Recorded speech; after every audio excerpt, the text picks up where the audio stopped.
I sent that final email at 9 p.m. on a Friday night, 3 months of work finally complete. My finger hovered over the send button for just a second before I clicked it. Subject line, Customer Analytics System. Final report and demo ready. I leaned back in my chair, feeling that rush of relief you only get when something massive is done. 3 months of early mornings, late nights, and sacrificed weekends all condensed into one attachment. I did not know it then, but that email would be the beginning of the worst professional betrayal I would ever experience. Monday morning, I walked into a conference room and watched my coworker present my entire project to the CEO as his own work. Before we dive into what happened next, I would love to know where you are watching from. Drop your city in the comments below. And if you have ever dealt with someone taking credit for your hard work, hit that like button and subscribe, because what happened next in that conference room made me question everything I thought I knew about workplace trust. I had been working at Tech Vault Solutions for 2 years when this all went down. We were a mid-sized software company in downtown Portland, Oregon, specializing in data management solutions for businesses. The office was one of those open concept spaces with glass walls, standing desks, and a coffee bar that never seemed to run out of cold brew. I was a junior data analyst on a team of 5 people, and honestly, I loved my job. The work challenged me, my colleagues were decent, and my manager, Patricia, was fair, even if she was constantly buried under meetings and deadlines. Patricia was 45 sharp as a tack and had been with the company for over a decade. She ran our team with a no-nonsense approach, but always made time when you really needed her. Then there was Derek Martinez. Derek was our senior analyst, 35 years old, and had been at Tech Vault for about 7 years. Everyone respected him. He had this calm, confident demeanor that made you feel like he knew exactly what he was doing at all times. I looked up to him honestly. He seemed like the kind of guy who had figured out how to balance work and life while still crushing it professionally. It was mid-September when Patricia called me into her private office.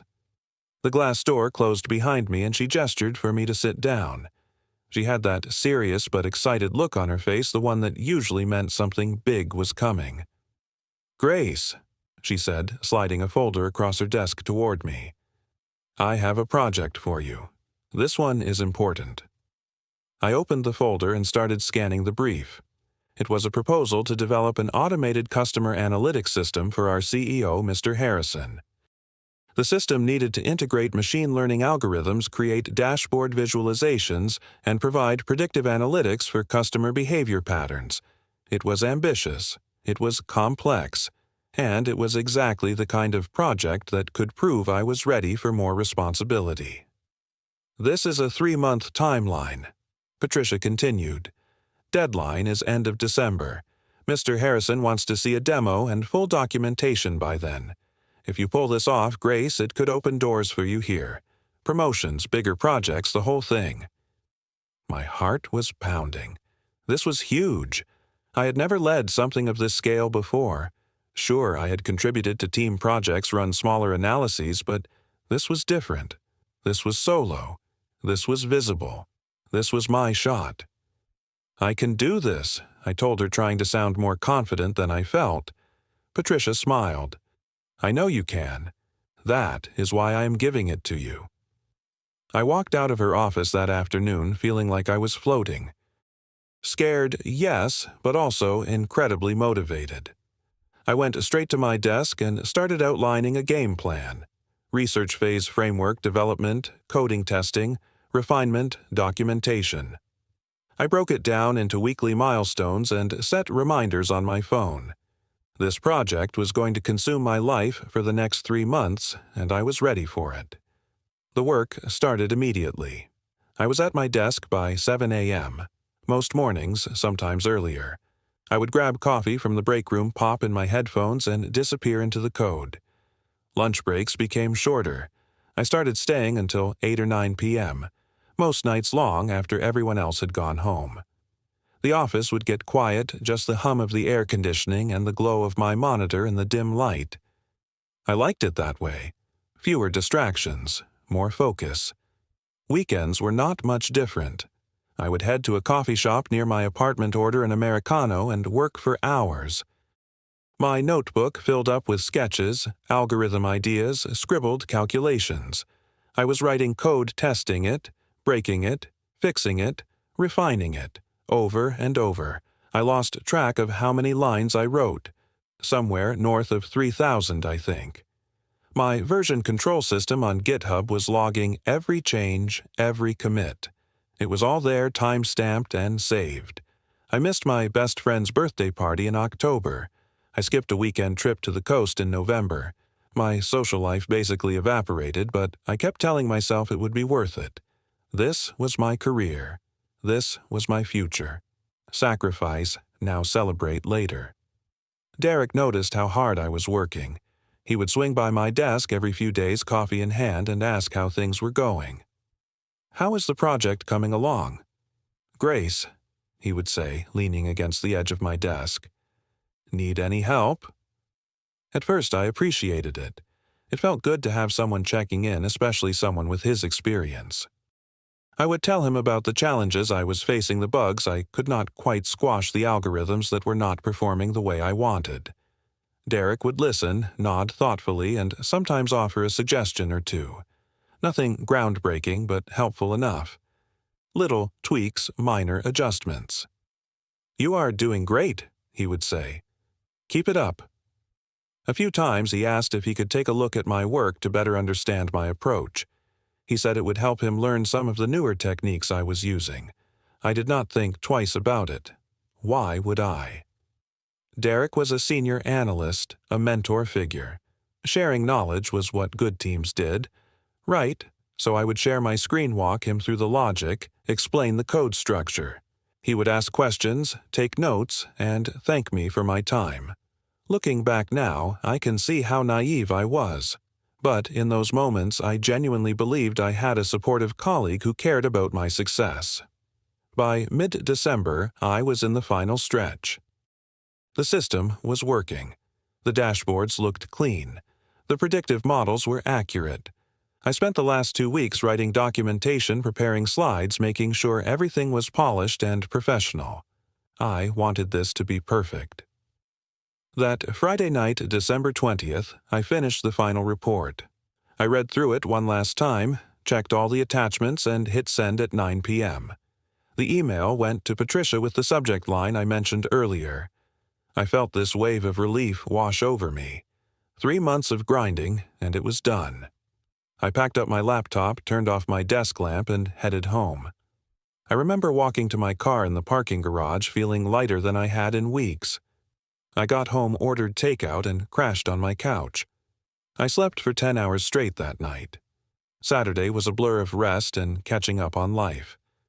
Sunday morning, I was making breakfast when my phone buzzed. Email from Patricia. I opened it expecting maybe a quick acknowledgement or a thank you. Instead, I got this: "Grace, please join Monday 9 a.m. Meeting with Mr. Harrison.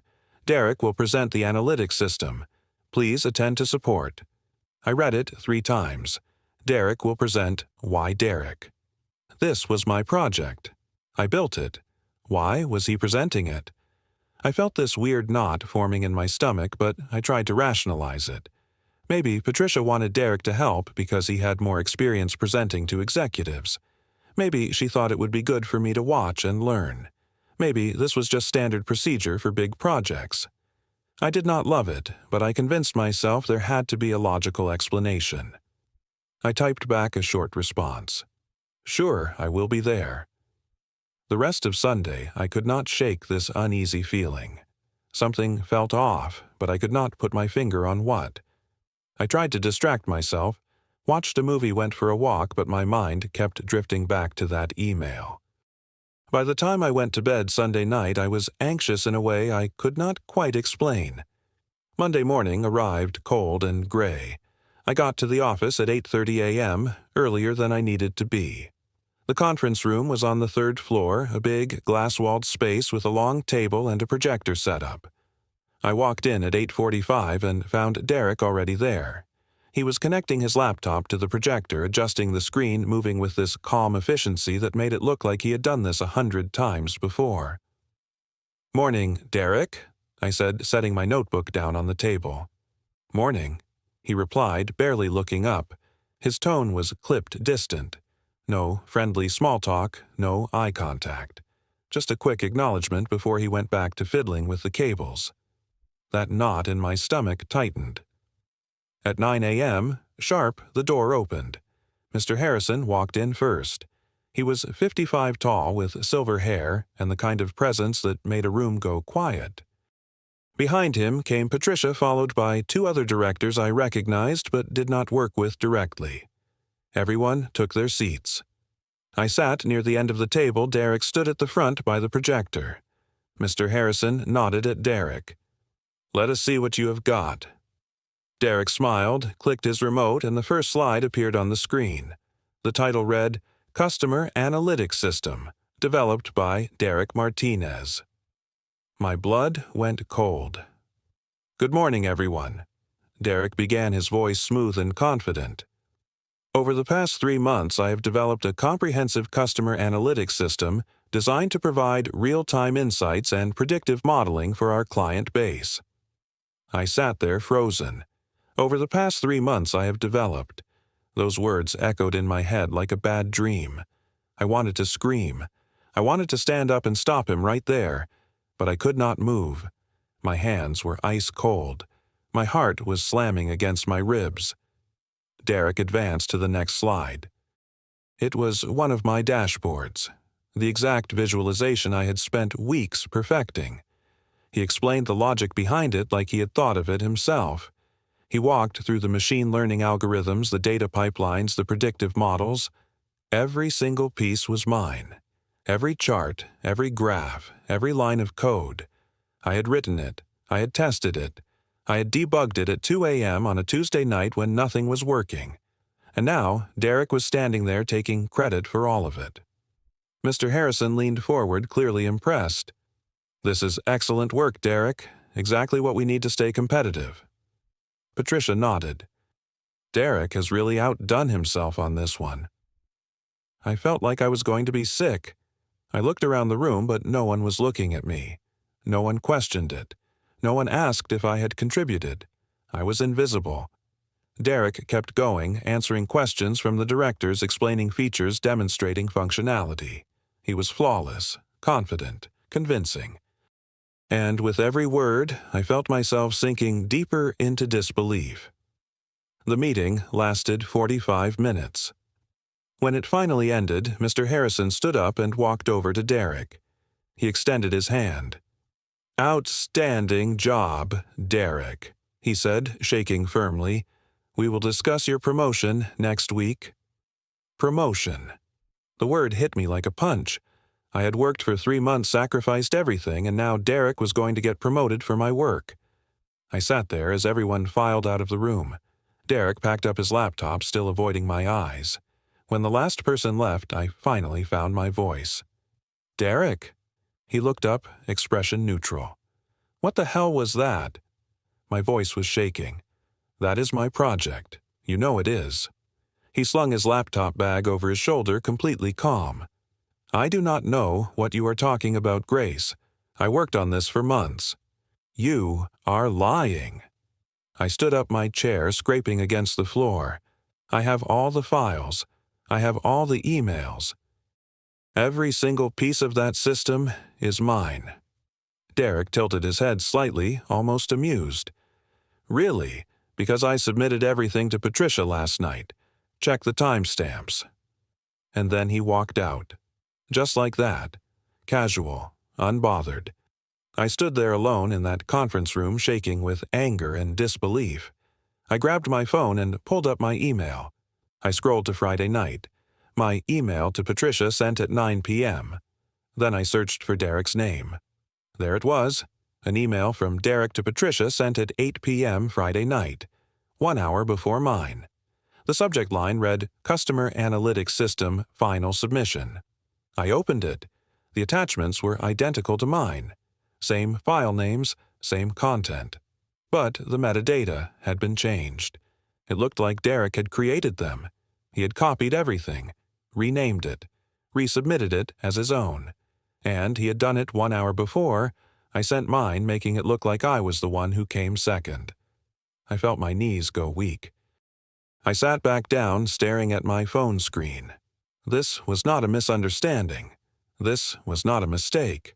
This was calculated, deliberate.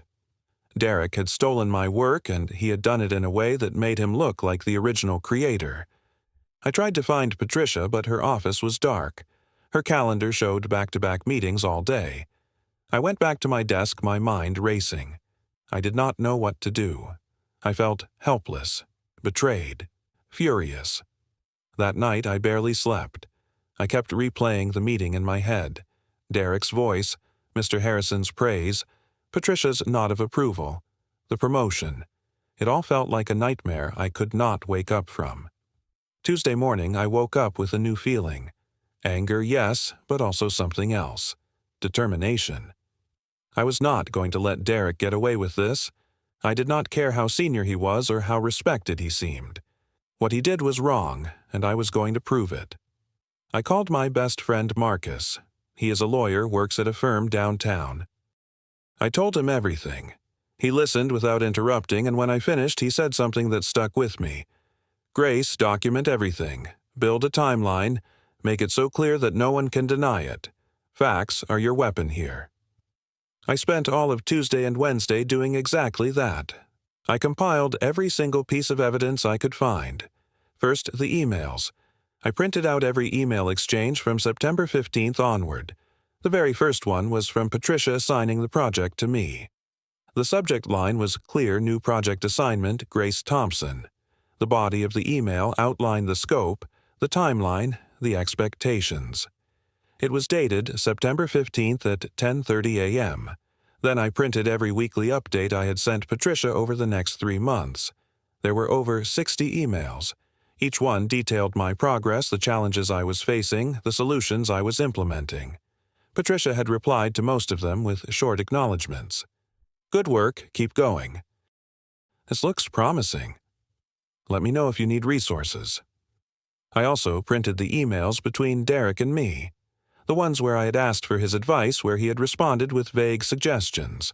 The ones where I had thanked him for his input. There was not a single email where Derek claimed ownership or suggested he was working on the project himself. And then there was the email from Friday night. Mine sent at 9 p.m. Derek's sent at 8 p.m. I printed, both highlighted the timestamps. Next, I pulled the code repository. TechVault used GitHub for version control, which meant every single change I made to the code was logged with a timestamp and my username. I exported the entire commit history, 217 commits, every single one authored by me. The first commit was dated September 20th. The last one was December 19th. Derek had 0 commits, not one. I took screenshots of every commit showing the dates, times, and author names. I organized them chronologically in a document. Then I scanned my physical notebook. I had been keeping handwritten notes since day one. Sketches of the dashboard layouts, calculations for the algorithm's ideas for optimizing performance. Every page was dated. I scanned all of it, over 80 pages. I also pulled drafts from my personal laptop. Earlier versions of the code saved locally before I pushed them to GitHub. The file metadata showed creation dates going back to late September. These files existed on my laptop weeks before Derek claimed to have finished the project. Finally, I reached out to 2 colleagues who had seen me working late. One was Janet from accounting. She had stayed late a few times in November and had seen me at my desk past 8 p.m. I asked her if she would be willing to confirm that in writing. She agreed. The other was Tom, another analyst on our team. He had come in early one Saturday in December and found me in the office. Same thing, same. He sent me a short statement confirming he had witnessed me working on the project. By Wednesday night, I had a 15-page document. I titled it Formal Complaint Intellectual Property Theft and Misrepresentation by Derek Martinez. The structure was clean. Executive summary at the top laying out the situation in plain terms. Timeline of events showing every major milestone from project assignment to the stolen presentation. Evidence section organized by type emails, code history notebooks, witness statements. And finally, a request for action asking HR to investigate and take appropriate measures. I read through it 5 times, making sure every sentence was factual, professional, and unemotional. This was not about feelings. This was about proof. Thursday morning, I booked an appointment with HR. Our HR director was a woman named Linda Sullivan. She was 50 years old, had been with TechVault for 15 years, and had a reputation for being fair but firm. If anyone was going to take this seriously, it was her. The appointment was set for 10 a.m. I printed 2 copies of my report, one for Linda, one for me. I put them in a folder and walked into her office at exactly 10 o'clock. Linda's office was on the 2nd floor, a small room with a desk, 2 chairs, and a window overlooking the street. She looked up as I walked in, her expression neutral but attentive. "Good morning, Grace," she said, gesturing to the chair across from her. "What can I help you with today?" I sat down, placed the folder on her desk, and took a breath. "I need to file a formal complaint against Derek Martinez," I said, keeping my voice steady. "He stole my work and presented it to the CEO as his own." Linda's expression shifted. She sat up straighter, her hands folding on the desk. "That is a serious accusation." "I know," I said, "and I have proof." I opened the folder and slid the report across to her. She picked it up and started reading. I sat there in silence, watching her eyes move across the pages. She did not rush. She read every section carefully, pausing occasionally to flip back and compare details. After about 10 minutes, she looked up. "Walk me through this. Start from the beginning." I did. I explained how Patricia had assigned the project to me in September. I described the 3 months of work, the late nights, the weekends. I told her about Derek's questions, how I had trusted him, how I had shared my progress. And then I walked her through. Friday night. My email at 9 p.m. His email at 8 p.m. The identical files. Linda listened without interrupting. When I finished, she flipped to the evidence section. "You have commit history?" she asked. "Yes. 217 commits over 3 months. All authored by me. Derek has 0. She nodded slowly. "And these witness statements? Janet from accounting and Tom from our team. Both saw me working on this project outside normal hours." Linda set the report down and looked at me directly. "Grace, I want you to know I am taking this very seriously.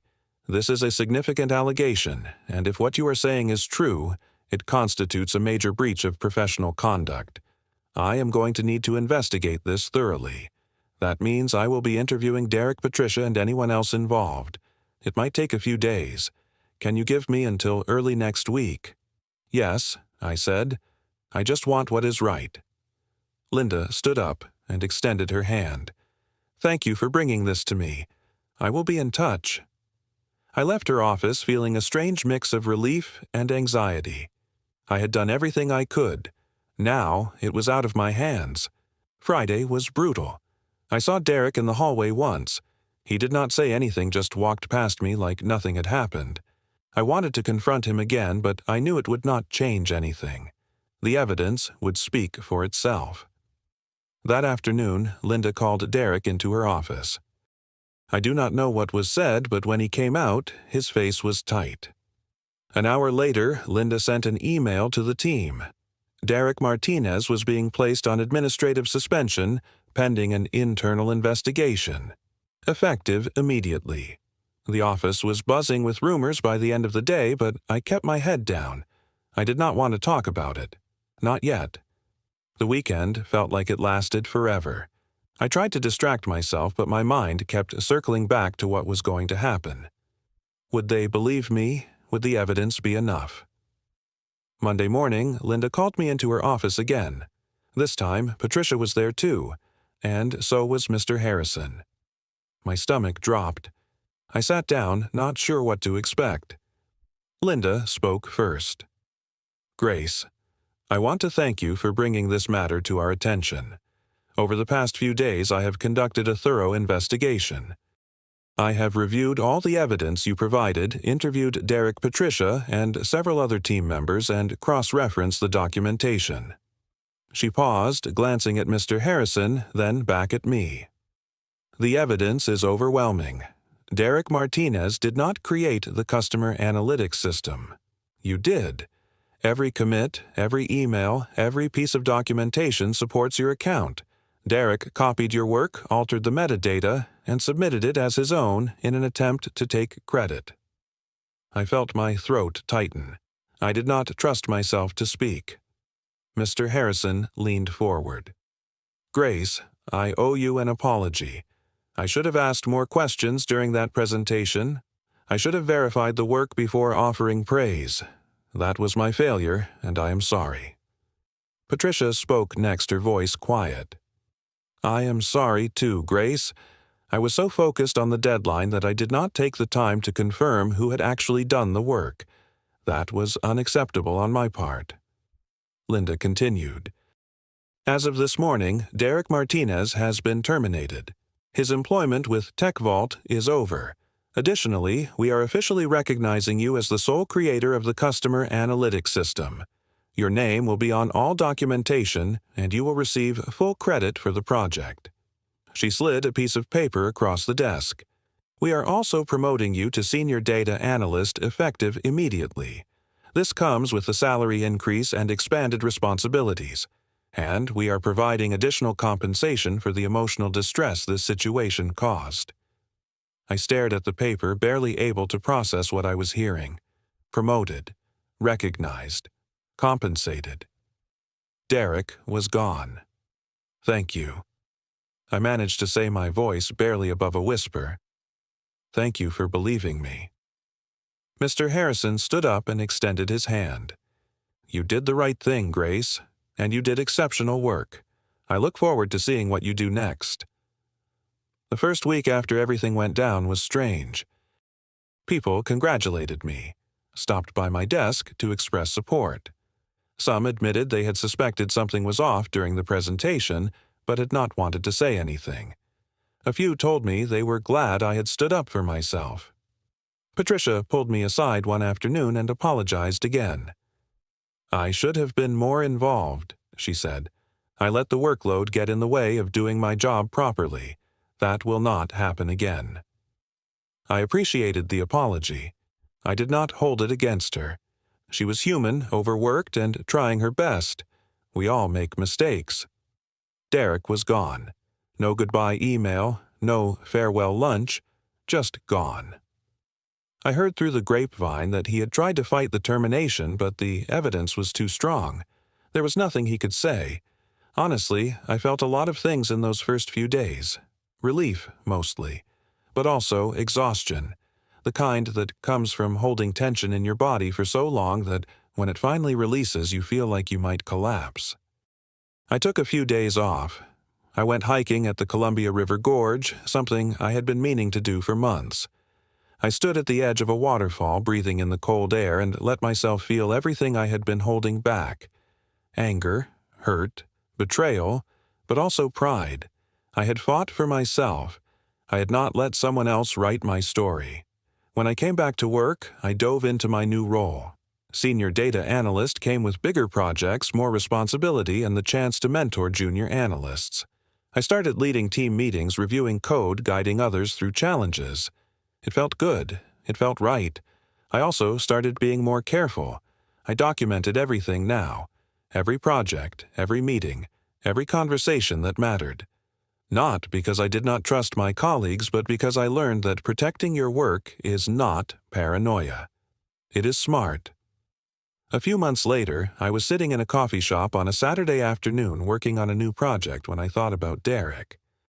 I did not hate him anymore. I did not feel anything, really, just a sort of distant indifference. He had made a choice, and it had consequences. That was not my burden to carry. The customer analytics system I built got implemented across the company. It brought in significant revenue-improved client retention and became a cornerstone of our operations. My name was on it, my work, my effort. I also started mentoring a junior analyst named Sophie. She reminded me of myself 2 years ago. Eager, hardworking, maybe a little too trusting. I made sure to teach her not just the technical skills but the importance of protecting her contributions. Document your work. Save your drafts. Keep records. Trust, but verify. 6 months after the whole ordeal, I was promoted again, this time to lead analyst managing a small team. I thought about how different my life might have been if I had not walked into Linda's office that Thursday morning, if I had stayed silent, if I had let Derek get away with it. But I did not, and that choice changed everything. I learned that success built on lies does not last. It crumbles, but success built on truth, on real effort and integrity, that is the kind that endures. I walked into that HR office not knowing what would happen. I walked out knowing I had done the right thing, and that made all the difference. So if you have ever had your work stolen, or if you have ever felt invisible in a room full of people who should see you, I want you to know this. Your work matters. Your voice matters. Do not let anyone take that from you. And if you are watching this, I would love to hear your story. Have you ever dealt with someone taking credit for your work? How did you handle it? Drop your answer in the comments below. If this story resonated with you, please hit that like button and subscribe to the channel. Share this video with someone who might need to hear it. Your support means everything, and I am grateful you took the time to listen. I hope this story reminded you that standing up for yourself is never the wrong choice. Take care of yourselves out there and remember your integrity is worth fighting for. Thank you, and I wish you all the courage to protect what is yours.